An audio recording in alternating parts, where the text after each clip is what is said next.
Good morning and welcome back to the McNade cheese subscription video, in which we've got a really lovely selection to show you, together with a cracking wine and other treats. To kick things off, this is a bit of a funny selection, but you might not see a theme in it particularly. But these are some of Sarah's favourite cheeses. Now, Sarah, for anyone who knows the counter well here, you'll probably recognise Sarah. She's been on the cheese counter, the deli counter, for many years, is a part of the furniture here in McNade. She's just gone off on maternity leave. Well, I say about a couple of months ago now. But these are a couple of her favourite cheeses that she wanted to show, and so it's a bit of a tribute to Sarah and her growing family with Daniel, her husband, who also works here, and her children Leo and most recently Layla. So thank you very much, Sarah, for your selection. So if we start, we've got 2 Swiss cheeses and 2 English cheeses, and it's really nice, interesting actually, to have 2 Swiss cheeses alongside each other so we can compare the two. Although obviously from a relatively similar area, similar production methods, there are some really subtle differences that make them very different cheeses. Maybe we start with the Schlossberger, which is the larger cheese, as you can see.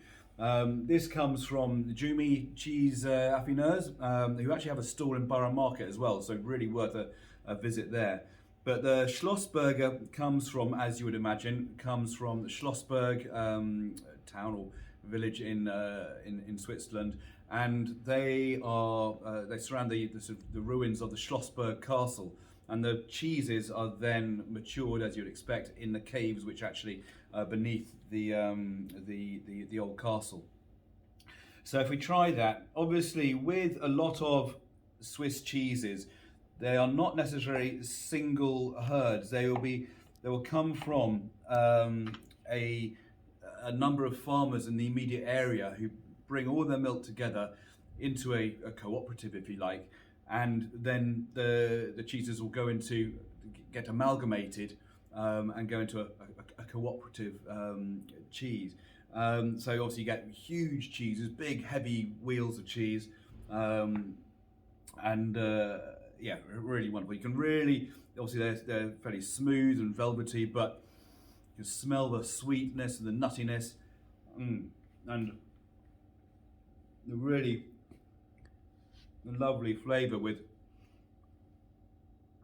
that sweet nutty flavour, but with a really buttery finish, and really just smooth and gentle. And although it's got quite complex flavours, it's also very approachable, very accessible, and I think not over strong for anyone who's maybe sort of not so keen on really strong cheeses. This is fantastic flavours, but not in your face. So really love that. And then alongside that, you can see a slight difference in the colours with the next one, particularly on the rind, but also actually in the cheese, where this is slightly paler, this is slightly yellower.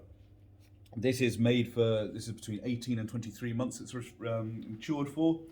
And the difference in colour between the cheeses, as I've mentioned in previous posts, it often comes down to actually the season the cheese is made in. So in this case, it's probably more likely a winter cheese because it's slightly paler. So because they're eating hay indoors, whereas in the summer, this one's slightly butterier colour, slightly darker, more yellow. So that is more typical of a summer cheese, where the cows are feeding on the summer pasture and the grass, the herbs, the flowers in the mountain pasture. So let's crack into this. So this is now the Red Wine Farmer, where this was from Jumi. This one is from a very famous affineur as well, called Valo, and he's won all sorts of awards. And obviously it's called Red Wine Farmer.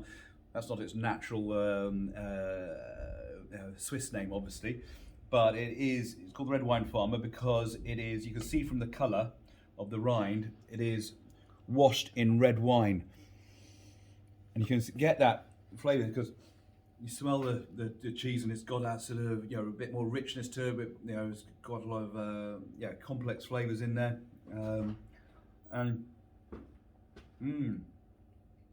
it's a much smaller cheese because, excuse me, to have the impact from the wine, obviously the being washed in wine, you want to have a smaller cheese, where the Schlossberger is a big wheel like this. The red wine farmer is more like this.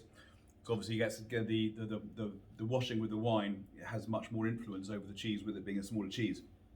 So, yeah, again, lovely. Really, it's always got rich and sweet with the floral notes, and also a slight smokiness to it.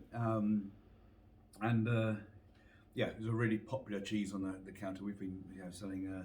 We've been selling the Schlossberger for many years, and the red wine farmer has been a firm fixture for the last 3-4 years, I would say, is a very popular cheese. And both affineurs are really special and well known for what they do.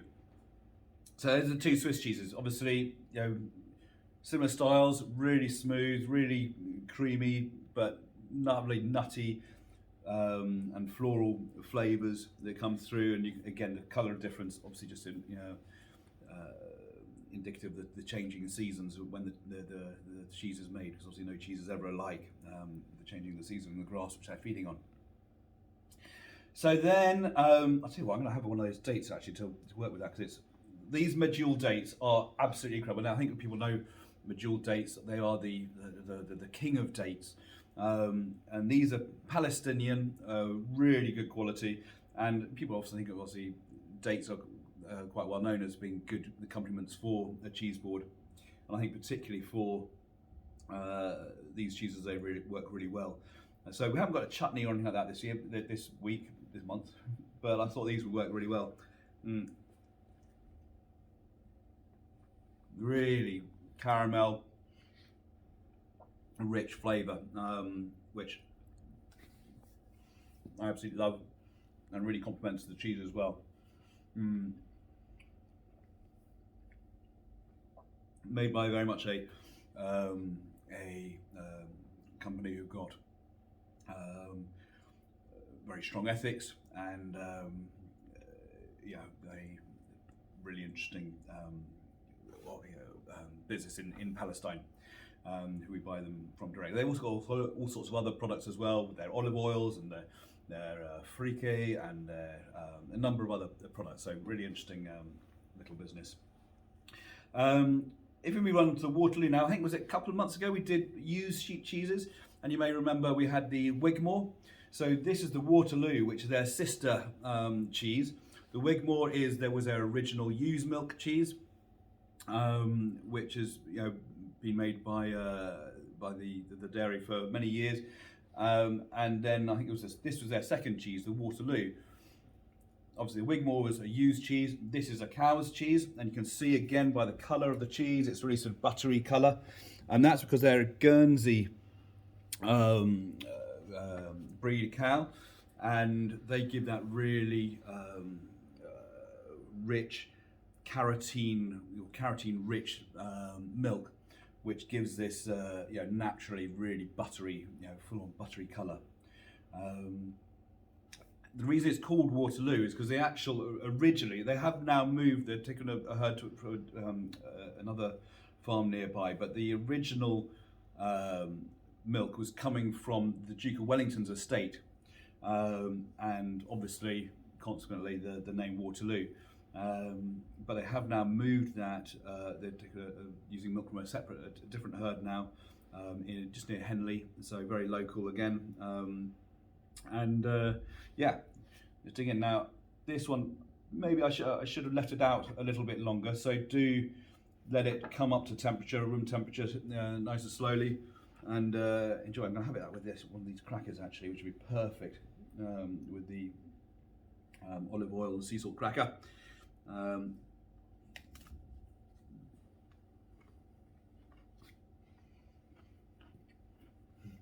Excuse me. The salt really does add to that as well. So, really interesting cheese, and very, very well respected cheesemaker here in Berkshire. I say here in Berkshire, in Berkshire. Leave it out to come up to temperature and just ripen a bit. But yeah, really, really good cheese, and yeah, both the Wigmore and the Waterloo are very well known cheeses which have been, which we're pleased to sell here. Then, I suppose, finally, we have the Godminster. Now, this is another really interesting cheese. Godminster, I'm sure many people know for the regular version, which is organic. It all comes from, it's from Bruton in Somerset. And this is their relatively new addition to their cheese family, in that it is laced with truffle.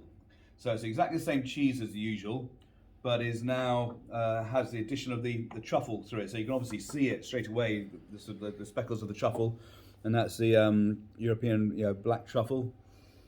And it's, again, straight away you smell that on the nose, especially as it comes up to temperature as well.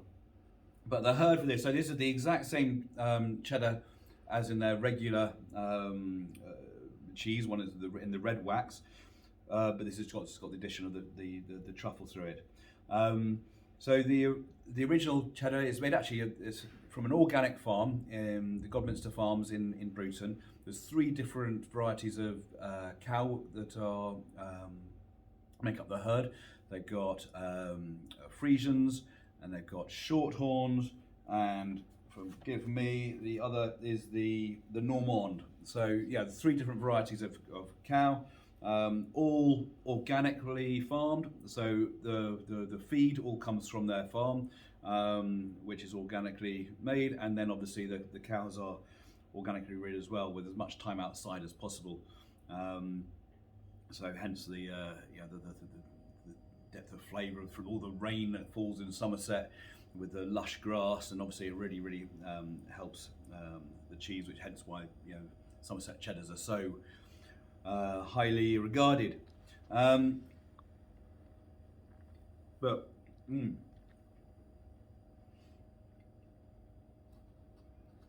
the sweetness, as you'd expect from the normal Godminster vintage cheddar which we have, and it is a slightly sweeter style of cheddar to an otherwise traditional cheddar, being wrapped in the wax. It uses a slightly different bacteria to make the cheese as well. So it's got a slightly sweeter, creamier style than something like a Montgomery or a Winterdale Shore or a Lincolnshire Poacher. But so it's very similar in style to something like the Black Bomber, which is obviously a very popular cheese as well. But with the addition of the truffle through it, really does sort of elevate it to that sort of velvety and a bit unctuous and rather decadent flavour. So yeah, really good. And we haven't been selling these that long, but they are it's a bit of a hidden secret on the counter, and so I hope you enjoy. So we spoke about the dates and the crackers from the Fine Cheese Company. Obviously these ones, we've got all sorts of variety, but these ones are the olive oil and sea salt cracker. And I think the dates are obviously just absolutely wonderful. But washing it all down with the Messmer Spätburgunder. This is a German wine, and German red wine, which people think, ooh, but really beautiful. Now, Spätburgunder is Pinot Noir. So if you know any Pinot Noir from Burgundy or Kent or anywhere else, obviously, it is another light, beautifully light wine which would really complement these cheeses. It's just about 50 miles, or less than 50 miles inside the German border, just northwest of Strasbourg, in the Pfalz region. And as you would expect from a Pinot Noir, really, got that sort of earthy smells and rich, bright and light.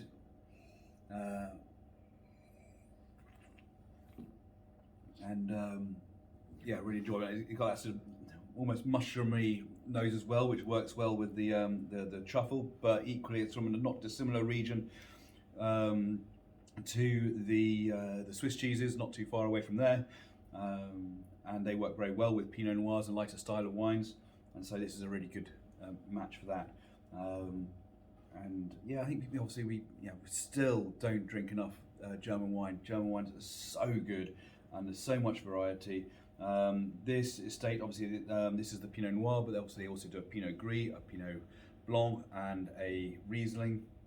So well worth investigating, and yeah, a really popular German Pinot Noir for you there. So I hope you enjoyed those cheeses and accompaniments, and don't hesitate to join us next month again for our next instalment with some more secret cheeses coming your way. Thank you very much.